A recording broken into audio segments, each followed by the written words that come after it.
Sawadika. The Phuket News, the island's best-selling English paper, is out on the streets every Friday. Phuket in Focus speaks to the managing editor and finds out the latest in the news behind the headlines.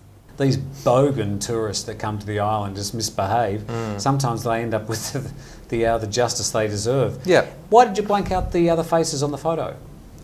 Well, it's just a matter of obviously their privacy. But it doesn't affect Thai people when their photos are taken and we got them paraded in front of the press. This is true. This is actually a photo that was supplied to us and it was already in this state, so it was one of our sources. So okay, it's the picture that we had to run with. That's Tim Newton speaking to Simon Ostheimer, the managing editor of the Phuket News, in the latest edition of Phuket in Focus. I'm Kirsty Meyer. This is News Today. Phuket police say they've caught 2 Thai men suspected of attacking a bodyguard of a Malaysian prince at a hotel in Patong on Wednesday. The victim, a personal bodyguard to the Crown Prince of Malaysia's Kedah state, told the police that the attackers were waiting inside his hotel room and attacked him when he entered. He said the attackers were about to tie him up with wire, but he fought back and managed to run out of the room. Security cameras from the hotel showed 4 suspects in the lobby. 2 of the suspects were arrested the next day as they tried to return to Kedah state. The police say they think a personal conflict involving the bodyguard was the motive for the attack. Island rescue workers and officials have staged a major disaster drill at the Sarasin bridge at the north end of Phuket, where it joins the mainland in Phang Nga province. The drill included regional disaster coordinators and Navy personnel, Marine police and volunteer rescue teams from Phuket, with local people and school children acting as part of members of the public during a disaster. The drill simulated 2 different types of disaster events that could affect the bridge: a large tsunami wave that could knock the bridge down and a strong regional earthquake that could cause road accidents on the bridge.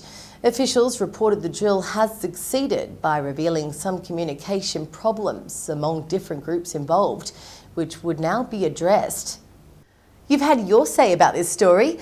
Laurie Howells said a success with problems, hardly anything to be proud of. 7.5 years after the tsunami, they still can't get their drills right. And let's not forget, they all knew the drill was taking place. They will not know too far in advance when a real tsunami or earthquake will occur.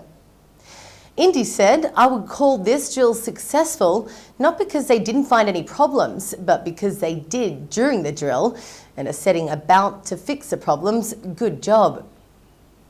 Reports from Canada say an Alberta woman infected with the rare mosquito-borne Zika virus may have caught the disease in Phuket.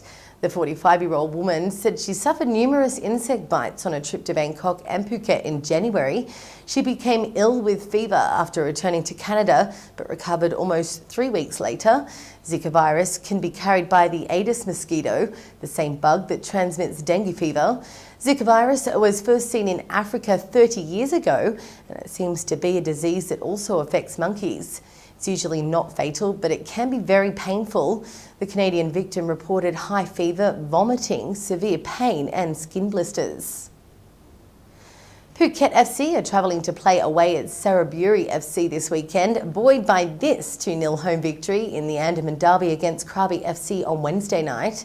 The win has lifted the Islanders to 4th place in the Thai First Division, and a good result at Sarasin on Sunday could see them back on track in their campaign to be among the top 3 in the league at the end of the season and on to the Thai Premier League next season.